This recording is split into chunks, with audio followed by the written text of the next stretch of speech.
Welcome everybody to this evening's webinar.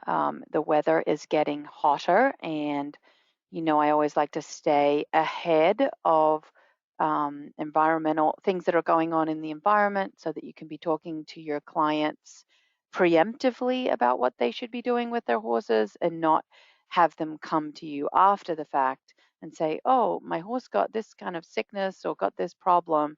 Have you got something to fix it? We always like to stay ahead of that. So it is getting hotter and it will be getting hotter and hotter as we go forward. And I predict that oh, yep, Mary says it's 102 out in Arizona. Um, I do predict that there will be a lot more people showing this year because we pretty much didn't have a show season last year. And so people are really itching to get out and show off their horses and get back to some sort of normalcy. So we're going to have a lot more horses out in this weather. May or may not be conditioned to the weather. So there's some things that we need to be looking out for. And when we're at shows, maybe you set up a stall at a show or you set up a little booth in the stabling area, things that you can be looking out for. So we're going to talk about heat stress in horses. So what might be some signs of heat stress? And kind of throughout, we'll intermittently talk about different signs, but some initial things might be that the breathing rate is higher than the heart rate or faster than 60 breaths per minute. So it's really important that everybody has a good understanding of what is normal for their horse. Some people's pulse is a little higher than others, same with horses, same with breaths per minute. So know what is normal for your horse at resting so that and also when you've done exercise and you know that there's nothing wrong, so that you know when it's really abnormal for your horse, but typically it's going to be about 60, faster than 60 breaths per minute. Reduced feed or water intake, and it's going to be more of a chronic long-term issue. Rectal temperatures above 103 degrees Fahrenheit would indicate that we're getting into that heat stress area. Increased heart rate. So again, know what your horse's normal resting heart rate is, what his light, moderate, and heavy exercise heart rate is, so that you know what is abnormal for what you've been doing, because you might just be doing light exercise. And when you take his heart rate, you think, well, that's not quite abnormal um, compared to when I did a gallop set or I was, running barrels and I took his heart rate and it was really elevated. But if you're only doing light exercise and his heart rate is quite elevated for that light exercise, then that would be something to consider. Profuse sweating or the actual cessation of sweating, so they stop sweating altogether. So not a horse that suffers from anhidrosis where they just cannot physically sweat, but a horse that normally sweats but goes through some of these heat stress symptoms and then all of a sudden just stops sweating. Sweating is a really important way that horses dissipate heat, and if that system shuts down, we're in um, pretty dire straits. Droopy ears, they'll get restless, lethargic, a little depressed demeanor. What veterinarians will tell you, though, in these cases is these horses typically will keep on going. They just keep going. So don't use the fact that they will keep going as a sign that maybe they're okay. If you feel like he's losing energy, he seems a bit depressed, it's harder to get him going, then and it's really hot, stop, evaluate some of these other criteria, because horses they are war horses and they really just pound through pain, which isn't always it's not a great thing because sometimes we can miss things. Dehydration. If they're not drinking or consuming food, then or hay, then they could get dehydrated if they're not drinking. We can do that skin pinch test. And I've got a slide later on that kind of gives you some of the criteria for how long it should take. But again, every horse is different. So those criteria for pulse, for rectal temperature, for skin pinch, for capillary refill time, and when you put the thumb on their gum, you need to know what is normal for your horse or the horses in your care so that if you think something's wrong, you need to be able to test those and see how different they are from normal. A veterinarian is going to come and the horse is going to be in a state of distress, and then they're going to do all these tests, monitor these signs, but they don't know what is normal for your horse unless they're, seeing them all the time. Also, muscle cramping, we might get some short-term tying up, um, and then that can lead to colic-like symptoms as well.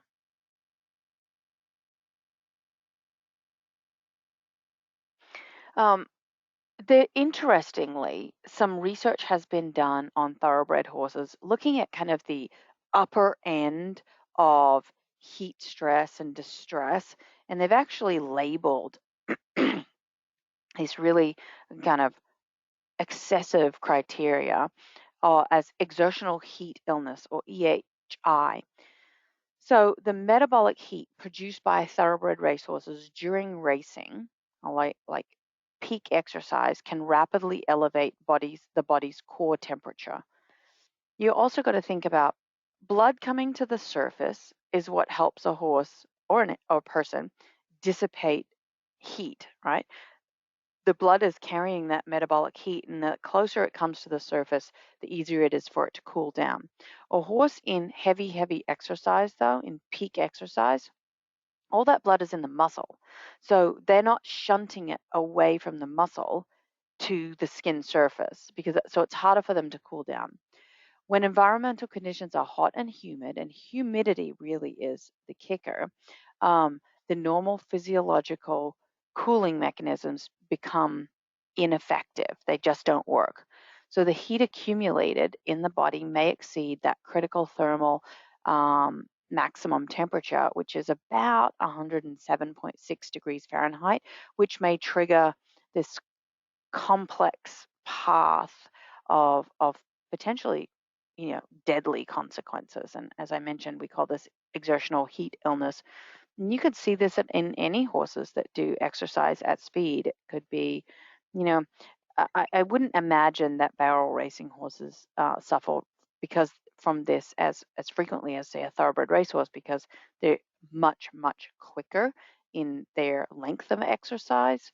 But certainly if people are training and they're training hard, or polo ponies, for example, in hot conditions, can certainly fall victim to equine exertional heat illness. There are certain criteria of horses that are at higher risk of heat stress. So it's just like in people. If they're not fit, so they're poorly conditioned, they're not conditioned for the workload you're trying to put them through. If they're overweight, they're not going to be able to dissipate heat. They're going to suffer from heat stress. Older animals, if they can't find shade, poorly ventilated stalls and trailers. It's just like, it's summertime and we see all of the warnings about leaving children in cars, leaving pets in cars. If your trailer doesn't have good ventilation, it's the same thing. It can get so hot in a trailer. Also, really heavily muscled animals, and then animals that have not acclimated to warmer temperatures. So let's say, for example, you live in Vermont and it's really not that hot ever in Vermont. And then you're going to go, there's a big show in Texas, and you're going to trailer your horse to Texas over a couple of days, and you're going to get down there and you're going to show him. And it's really hot. They're not used to that weather, and that can increase heat stress. Y'all know when we have those first few hot days in the spring and summer, and we're like, oh my God, I'm dying. And then as time goes on and you get used to it and you get used to being outside in it and working in it, you're like, oh, I feel fine. But those first few hot days, you're like, oh my gosh, I don't know how I'm going to survive. Um, as I mentioned, horses dissipate excess body heat by pushing all of that blood flow towards the skin. So it's closer to that evaporative process, and it helps disperse that heat.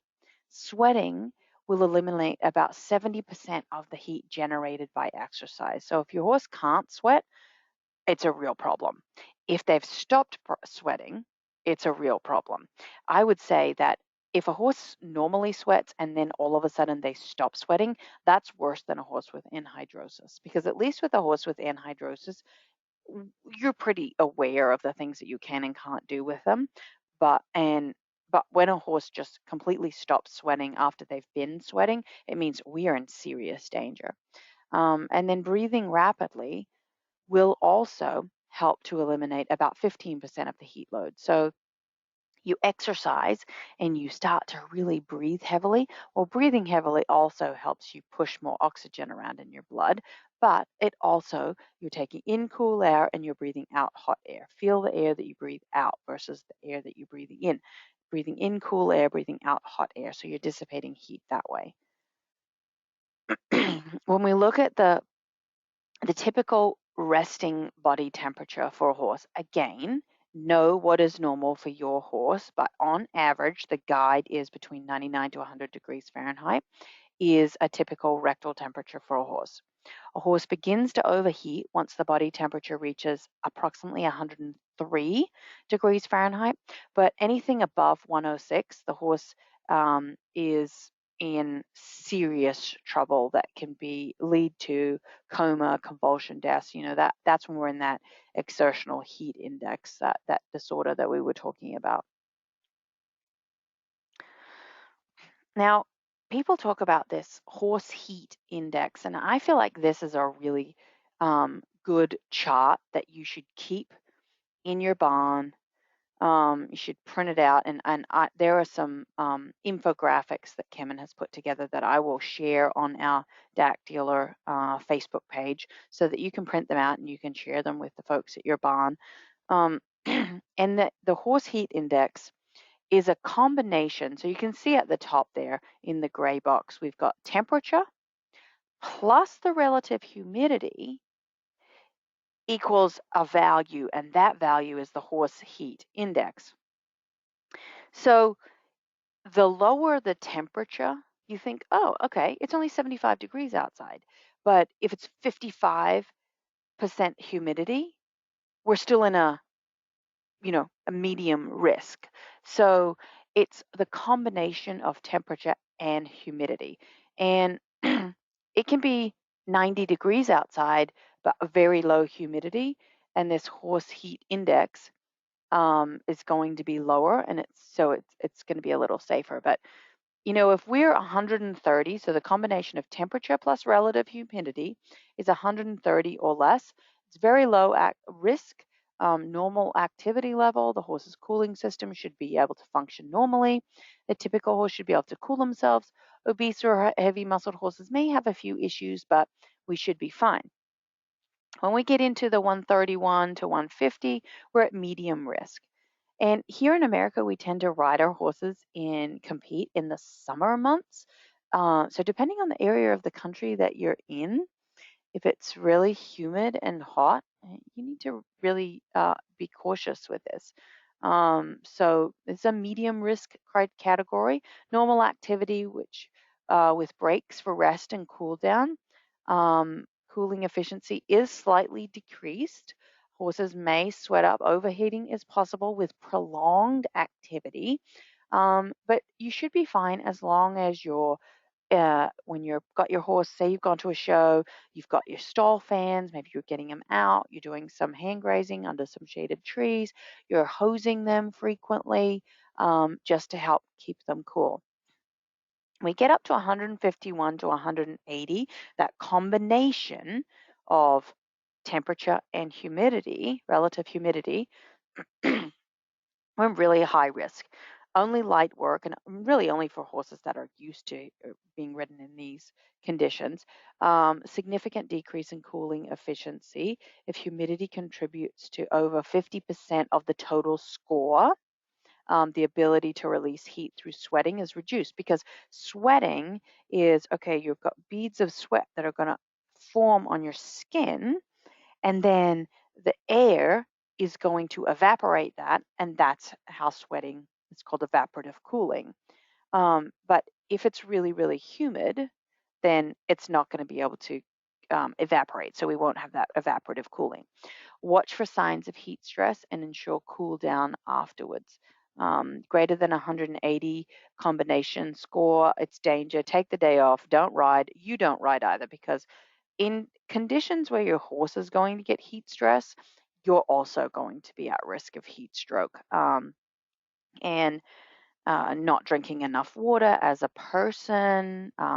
We need to be wearing lighter clothing, those kinds of things, so that we can, because when humans start to suffer from heat stroke, the brain is trying to keep cool, and we're shunting blood again to the surface, so not to your brain and to all your vital organs.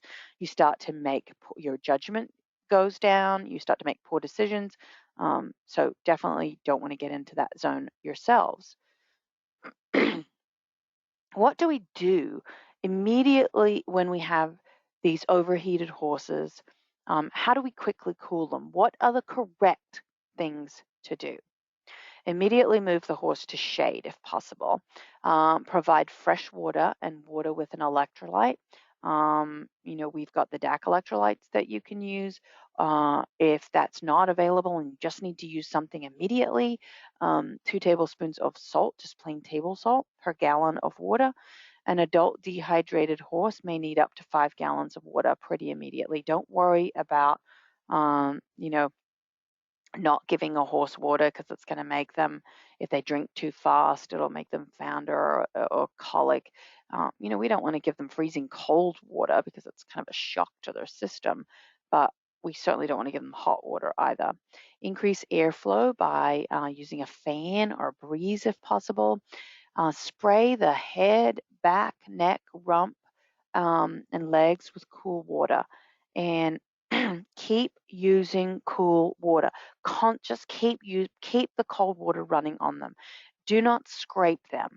Keep the cold water running on them. Place ice packs over the jugular veins. So if you go from kind of where you would do, I mean, most people know where the horse's jugular vein is, but where you would do up the horse's throat latch and then go down the horse's neck, there's a groove kind of between the top muscling and the bottom, and the jugular vein is in there, and that is pumping huge amounts of blood around the body. So if you can put ice packs there, it's going to help really cool them down. Ice packs on the legs. Why? Because the capillaries and the blood vessels are very close to the surface there, and so you can really decrease their temperature quickly. Call your veterinarian if your horse's temperature stays above 103 and you can't get it down. Continue to monitor the horse over the next few days, because colic and laminitis can occur because as I mentioned, we're taking blood away from all the critical organs, the feet, the gastrointestinal organs, and we're pushing it to the extremities of the horse to try and cool it down. And if it stays there, then it's not in the laminate, it's not in the intestinal system feeding those nutrients. I would say, to the second to last bullet there, call your veterinarian if your horse's temperature stays above 103. I would call your veterinarian immediately when it's 103 and say, look, this is the situation we're in. These are the things that I'm doing. But then they can't just drop everything and immediately be at your horse when you need them to. So you have to give them warning. And so give your veterinarian plenty of time to be prepared, to come if they need to.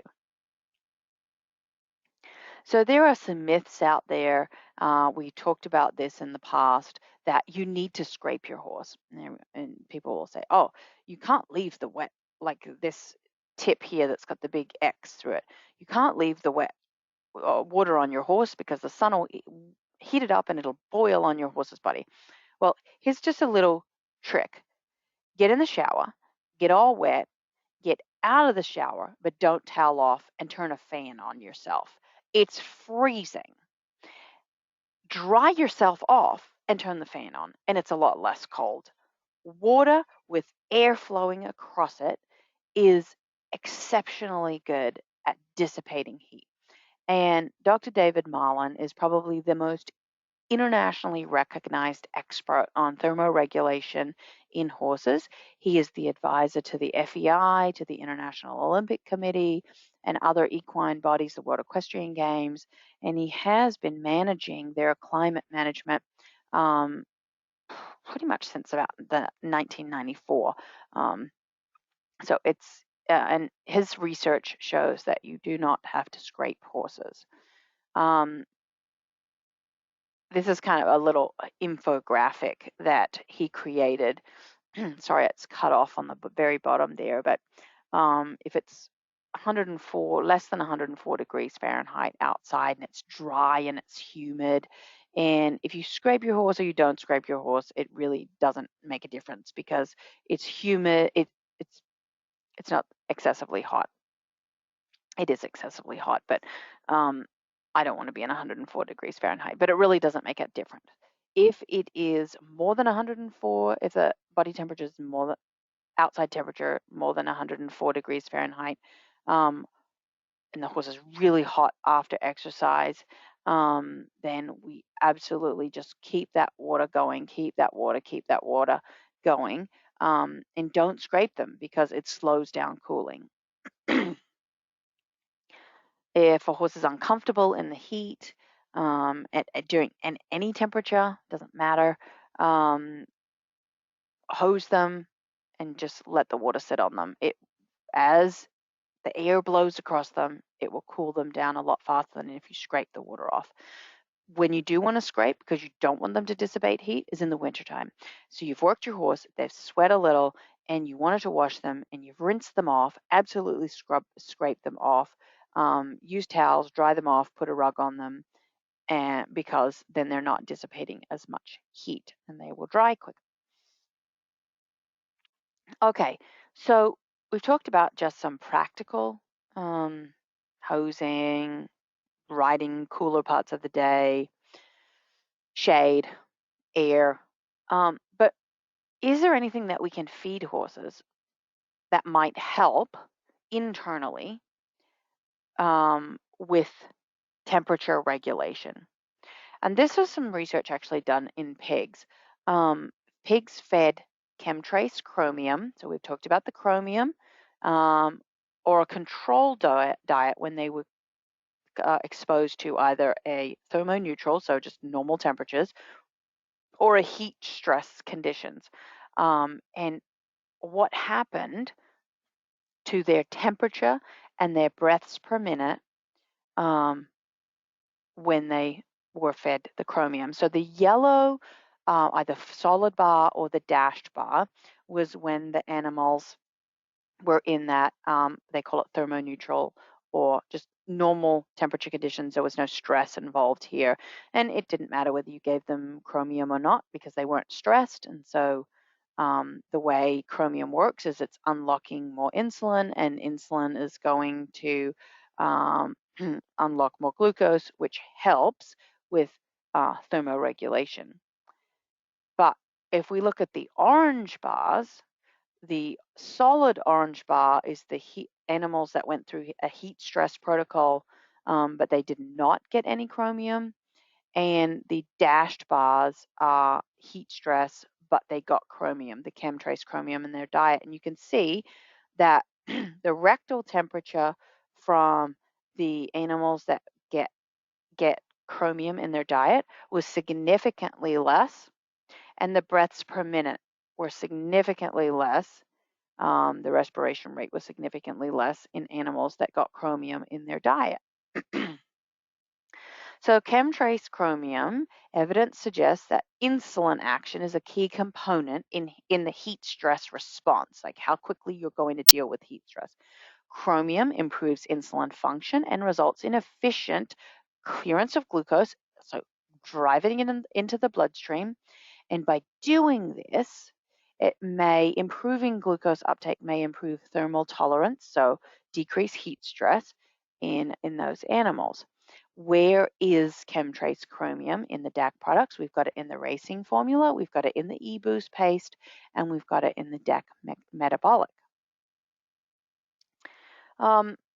So I mentioned I have an infographic here on those typical signs of dehydration or how much water a horse is going to drink. Horses may need up to 30 gallons of water per day, depending on heat, humidity, and exercise. A horse at maintenance in what we would consider thermoneutral conditions may drink 5 to 15 gallons of water per day. But again, as it gets hotter, then they're going to drink more. We also know that feeding horses hay will stimulate thirst. So if you give the horse 5 pounds of hay, it will stimulate thirst, and it will also act as like a water reservoir in the hindgut. Free choice salt, just plain white iodized salt, will also help meet their increase water intake. We talked about the signs of dehydration, which are also the signs of heat stress, fatigue, lack of focus. Physiological signs, normal body temperature, we talked about that. Heart rate, respiration rate, there are the normal variables. And then we've also got this capillary refill time. So that's when you take your thumb, you lift up their top lip, and you press your thumb on the gum above their teeth, and then you take it away and you watch how quickly the color returns. The pink color comes back. 2 seconds or less, then the horse is hydrated. 3 seconds or more though, and the horse is dehydrated, and we need to do something about that.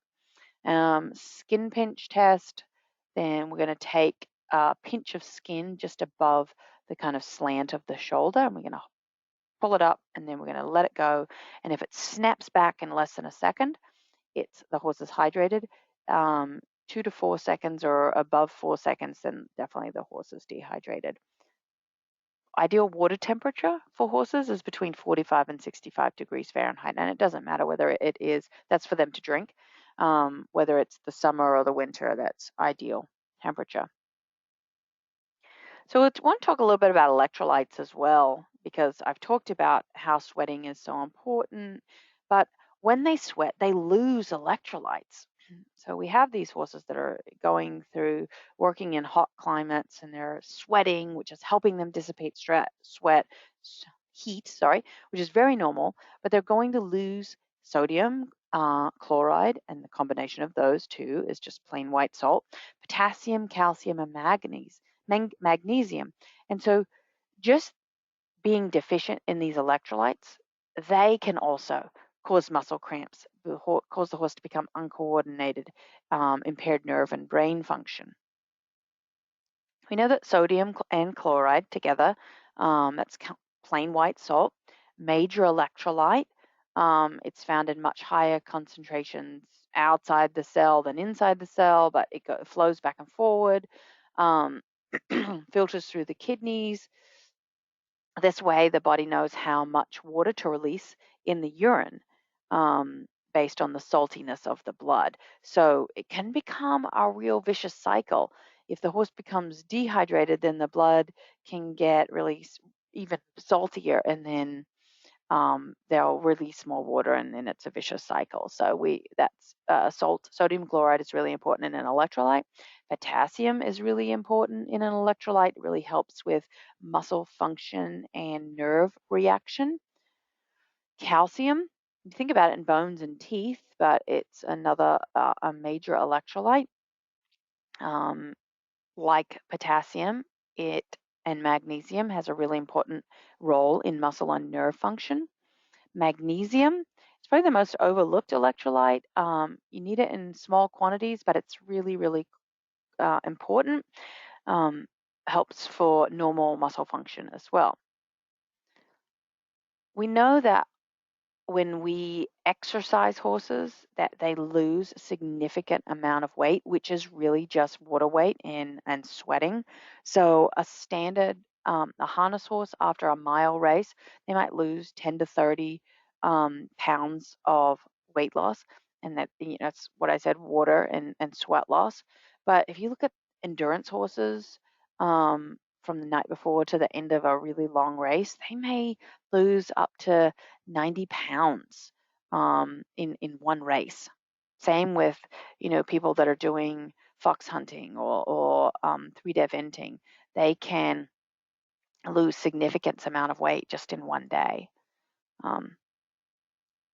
These are the amounts of sodium, potassium, and chloride that are typically lost during exercise. And so it's using these values is how we create an optimal electrolyte product that is going to mimic or accurately replace what the horse is losing. Now, what you don't see here is glucose. You don't want to put sugar into an electrolyte because actually putting a lot of sugar in an electrolyte will block the uptake of these electrolyte salts. So we don't want to do that. Human electrolyte supplements, for example, like Gatorade, are packed with sugar so that the manufacturers don't care if it blocks electrolyte uptake. They just want you to keep drinking and keep drinking and keep drinking.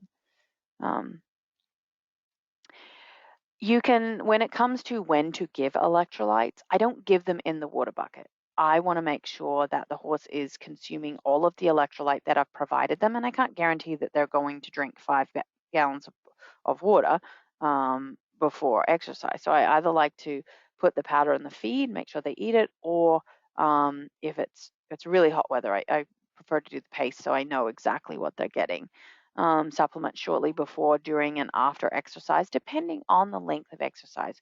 But if you're doing multiple runs in a day, or it's really hot, you're competing several times in the day, whatever your discipline, then you could certainly supplement more frequently throughout the day.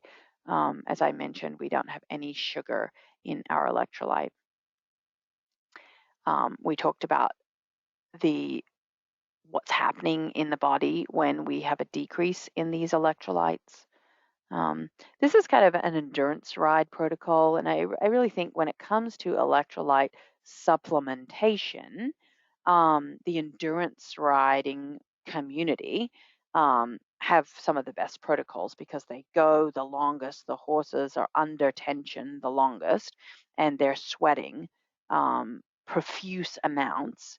And part of an endurance ride is their ability to pass a vet check throughout the ride. So you need to keep your horse healthy.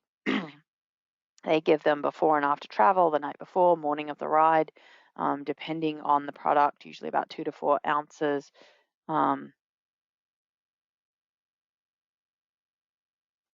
Don't wait for your horse to be deficient in electrolytes. Give it to them before, almost prime the system.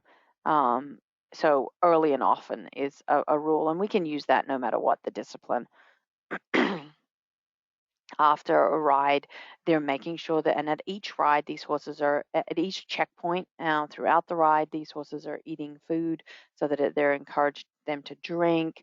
They're giving them the electrolytes, and unless you're doing racing, you certainly do not want to withhold any feed or hay from your horses because the slight increase in weight that you might have when your horse is full of hay and water is far better than a horse that's dehydrated or decreased in electrolytes, and those muscles just aren't functioning correctly. So older and younger horses are less fit. Dark-colored horse, unclipped, sick, large and overweight horses will struggle more. It's kind of summarizing what we've already talked about. Acclimatize your horses. If you don't train in the heat of the day, your horse will not cope as well when competing in the heat of the day. But know that, going to a competition is so much different than riding at home. So we live in Texas or a hot climate, Arizona. We ride in the middle of the day. We acclimatize our horses, but then we're going to travel 3 or 4 hours to go to a show. Know that putting a horse on a trailer is the minute the exercise starts. Standing in trailer, stabilizing themselves, those horses are exercising every second they're on the trailer. They can lose about 7 to 10 pounds an hour just because that travel is so tiring. Don't leave your horses standing in hot vehicles. Accept that your horse may not be able to achieve the same performance on a hot day at competition. There's stress, adrenaline, the trailering there, all of these things are going to increase stress and decrease performance. Because remember, the horse is going to prioritize energy, i.e. glucose, for the things that are life and death. That's stress. They're going to try and get rid of all of that before they prioritize any energy for what we consider performance, running faster, jumping higher, those kinds of things. But they're going to prioritize health. Water must be provided at all times, and never remove water. Always let your horses drink whenever they want to drink. Electrolytes, we're getting into the weather where feeding electrolytes daily, cutting down on your warm-up time or break it up. The most effective way to cool a horse is running cold water over the body surface, and just keep running the cold water over them. If you are putting any kind of sheet on them, maybe to keep the flies off, use white material that will reflect the heat. There's some research that definitely shows that white material is going to reflect the heat, while black material is going to absorb the heat and increase your horse's temperature. So we've got the DAC electrolyte paste, and we've also got the powder. I just use the powder every day, but the paste is what I would use prior to trailering or on days of competition, because I want to make sure that they're getting everything and it's a little more concentrated. A couple of other things that we don't really think about that I wanted to also touch on is what other things cause heat or exacerbate this heat in horses. So digesting fiber.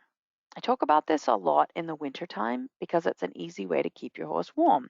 Give him plenty of hay and he will stay warm, because the microbes that live in the hindgut produce a lot of heat.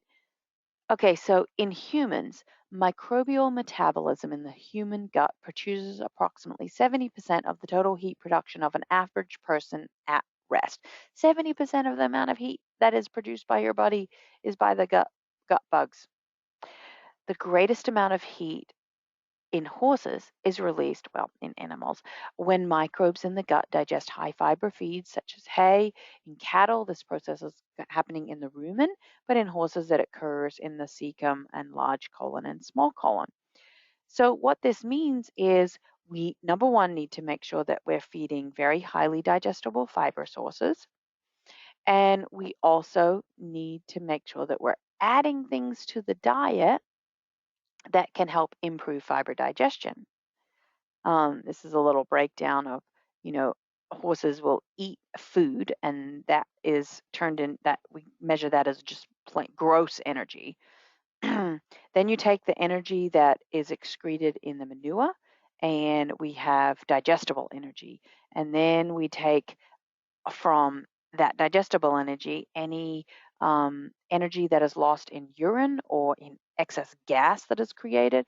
We have metabolizable energy, and then net energy is what's left over after we have this digestive and metabolic processes and chewing. That's what the horse actually can utilize. But we know that DAC digestive feed additive can improve fiber digestion. So that's going to help us keep heat down. But we also want to, instead of using a lot of grains or really poorly digestible fiber sources for weight maintenance or energy, utilize oil, because the fat, the way to turn fat into energy does not create very minimal heat. So with that, I'll take any questions.